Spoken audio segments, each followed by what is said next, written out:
अस्सलामुअलैकुम रहमतुल्लाहि व बरकातुहू।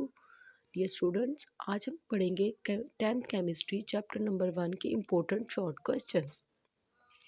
अगर आप 10th केमिस्ट्री की बात की जाए तो जो 60 to 70% पेपर आता है वो आपका एक्सरसाइज से आता है, ठीक है। एंड दिस टाइम 30% जो कॉन्सेप्चुअल पेपर है।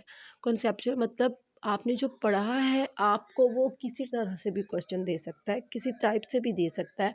तो चैप्टर नंबर 1 में जो इम्पोर्टेंट क्वेश्चन है वो जो चैप्टर से इम्पोर्टेंट है वो ये वाले हैं जो मैंने आपको लिख कर दे दिए। Reversible irreversible reactions. Reversible reactions वो होता है जिसमें जो प्रोडक्ट होता है ना वो अगेन से रिएक्टेंट बनाने के लिए रिएक्ट करता है। मतलब जो जो जिन दो चीज़ों ने जिन दो रिएक्टेंट से मिलके वो प्रोडक्ट बनाई है वो प्रोडक्ट दोबारा से उन्हीं रिएक्टेंट्स में कन्वर्ट हो जाता है। और इरिवर्सिबल में ऐसा नहीं होता, वो बिल्कुल उल्ट होता है। उसमें एक दफ़ा रिएक्टेंट ने प्रोडक्ट्स बना दिए तो वो दोबारा से रिएक्टेंट नहीं बनाता, ठीक है। उसके अलावा इसमें है इक्विलिब्रियम। इक्विलिब्रियम का बेसिकली मतलब हम ले तो वो होता है बैलेंस, किसी चीज़ में बैलेंस जो होता है, ठीक है। इसमें फॉरवर्ड और रिवर्स रिएक्शंस की डेफिनेशंस भी आ जाती हैं। इक्विलिब्रियम की दो टाइप्स होती हैं, एक होता है स्टैटिक और एक होता है डायनामिक। स्टैटिक का बेसिकली मतलब होता है रेस्टलेस, जो चीज़ हरकत ही ना कर रही हो, बिल्कुल साकर हो, बिल्कुल अपनी जगह से बिल्कुल मोशनलेस, मूव ही ना करी हो, वो होता है static equilibrium. And dynamic equilibrium में ऐसा नहीं होता, ठीक है। इसके अलावा इसमें माइक्रोस्कोपिक कैरेक्टरिस्टिक्स हैं डायनामिक इक्विलिब्रियम की।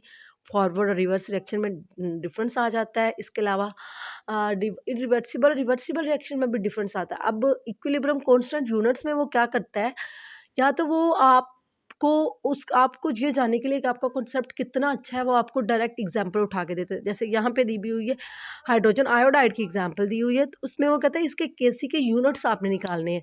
तो क्या होता है, केसी के यूनिट्स निकालने के लिए जो प्रोडक्ट्स की जो होती है ना, जो प्रोडक्ट होती हैं वो always always as a nominator में होती हैं, और जो रिएक्टेंट्स होती है वो ऑलवेज एज अ डिनोमिनेटर होती हैं।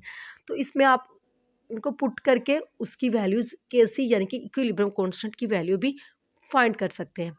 उसके अलावा जो इस चैप्टर में अगर बात की जाए तो इसमें है डायरेक्शंस की एक्सटेंट और उसकी डायरेक्शन कैसे प्रेडिक्ट की जाती है। मतलब के सी से कैसे वो उसमें ये भी आपसे पूछ सकता है कि what happened when K value of K C is small, what happened when K value of K C is large. तो वो डिफरेंट तरह से आपसे इससे भी क्वेश्चन पूछ सकता है। बस आप लोगों के कॉन्सेप्ट जितने अच्छे होंगे, आप लोगों ने रट्टा नहीं लगाया हुआ होगा, उतना ही अच्छे से आप इस चीज़ को कर सकते हैं। बेस ये करता है कि आपने अपना कितने अच्छे से एक होमवर्क कंप्लीट किया हुआ, मतलब आपको अपने सब्जेक्ट पे कितनी है कमांड हासिल है।